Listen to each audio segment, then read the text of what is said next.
युवा नेता सचिन पायलट हिमाचल के ऑब्जर्वर थे और हमारे अनुभवी नेता अशोक गहलोत जी गुजरात के। आगे मुझे कुछ नहीं कहना। जनाब, ये शब्द हमारे नहीं बल्कि प्रियंका गांधी के करीबी और उस वरिष्ठ नेता के हैं जिन्होंने कह भी काफी कुछ दिया और ये भी कह दिया कि उन्हें आगे कुछ नहीं कहना। इसे ही कहते हैं इशारों इशारों में सियासी कत्ल करना। नमस्कार, मैं हूं आपके साथ प्रदीप आजाद। और आखिरकार अब गुजरात और हिमाचल प्रदेश में चुनाव हो ही गए, नतीजे भी सबके सामने आ गए और नतीजों में क्या रहा वो भी आप जानते हैं। लेकिन अब गुजरात की या फिर हिमाचल प्रदेश की राजनीति का पहिया कैसे घूमेगा और कौन वहां सीएम होंगे, हम बात उस पर कम करेंगे नहीं करेंगे। हम बात करेंगे कि आखिर इन चुनावों और उनके नतीजों के बाद राजस्थान का सियासी चक्र कैसे घूमता है, यानी राजस्थान की राजनीति का सियासी चक्र कैसे घूमता है, बात उस पर होगी। अब आगे बढ़े उससे पहले आपको फ्लैशबैक में जाना होगा। राजस्थान में कांग्रेस की उस सियासत को देखना होगा जिसकी पिक्चर पिछले दिनों रिलीज हुई थी 25 सितंबर को, और उससे पहले भी। हालात ये हो गए कि यहाँ की खेमेबाजी पब्लिक के बीच आ गई और आरोप प्रत्यारोप वाले बयानों की बारिश भी खूब रही। फिर क्या हुआ?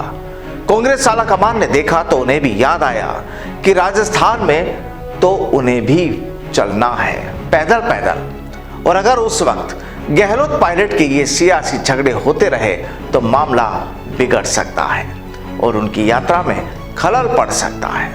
क्योंकि इनकी यात्रा से पहले तो सीएम गहलोत भी एक इंटरव्यू में सचिन पायलट को एक नई उपमा दे चुके थे, गद्दार की। याद होगा आपको वो मसला और वो इंटरव्यू भी। बहरहाल आलाकमान ने माहौल की नजाकत को समझते हुए सीधे कह दिया कि कोई भी नेता इस मसले पर कोई बयानबाजी नहीं करेगा, नहीं तो दिक्कत हो जाएगी। अब जिन्हें अपनी कुर्सी और वजूद से मोहब्बत थी उन्होंने भी चुप्पी साध ली, लेकिन बयानों का दौर रुका तो नहीं। सीधे ना सही घुमा फिराकर जो कहना था कहने में पीछे नहीं रहे, क्योंकि ऐसी चेतावनी तो पहले भी थी, लेकिन दूसरे नेताओं के साथ ही जब गहलोत ने ही उस चेतावनी को दरकिनार कर दिया तो आलाकमान भी क्या करे। बहरहाल अभी नेता चुप तो है, लेकिन कुछ ऐसे भी हैं जो इशारों इशारों में इतना कह गए जिसके बाद भी वो यही कहते हैं कि अब आगे कुछ नहीं कहेंगे, और सही भी है। समझने वाले समझ गए और जो ना समझे अब उनके लिए तो हम भी क्या करें। आचार्य प्रमोद कृष्णम कांग्रेस के वरिष्ठ नेता, प्रियंका गांधी के करीबी और सचिन पायलट के साथ हमेशा खड़े नजर आने वाले। अब जब कल गुजरात और हिमाचल प्रदेश के चुनावी नतीजे आए और जहां अशोक गहलोत जीरो पर और पायलट मेरिट में नजर आए तो ये नेताजी आखिर चुप कैसे रहते? भाई सीधे कुछ नहीं कह सकते तो क्या हुआ, घुमा फिराकर तो बात की ही जा सकती है, उस पर तो कोई रोक है नहीं। और यहां भी कुछ ऐसा ही हुआ। प्रमोद कृष्णम ने ट्वीट कर दिया और कह दिया कि युवा नेता सचिन पायलट हिमाचल के ऑब्जर्वर थे और हमारे अनुभवी नेता अशोक गहलोत जी गुजरात के। आगे मुझे कुछ नहीं कहना, यानी काफी कुछ कह भी दिया और फिर इनकार भी। दरअसल गुजरात में जिस तरह कांग्रेस की हार हुई शायद उम्मीद तो इन्हें भी नहीं थी। वहां रघु शर्मा भी थे, अशोक गहलोत भी थे और कांग्रेस के दूसरे तमाम दिग्गज भी। लेकिन जो किरकिरी हुई अब जनता भी उस पर हंस रही है। वहीं दूसरी तरफ हिमाचल में जिस तरह कांग्रेस ने जीत का झंडा गाड़ा अब उसकी चर्चाएं चारों तरफ है।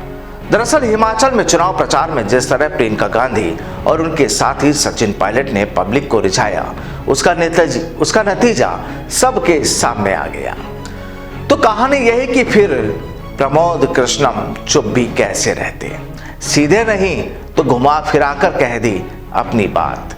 क्योंकि राजस्थान में जिस तरह कांग्रेस में घमासान चल रहा है और जिस तरह सचिन पायलट समर्थक पायलट को सीएम की कुर्सी पर देखना चाहते हैं, तो वहीं सीएम अशोक गहलोत के तेवर और पायलट के खिलाफ उनके बयान भी काफी चर्चाओं में रहे।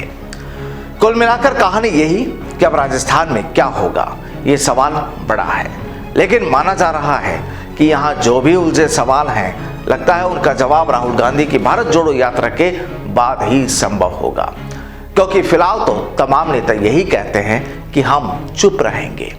लेकिन ये चुप्पी आने वाले वक्त में किस तरह टूटेगी, देखना वो भी दिलचस्प होगा। नमस्कार।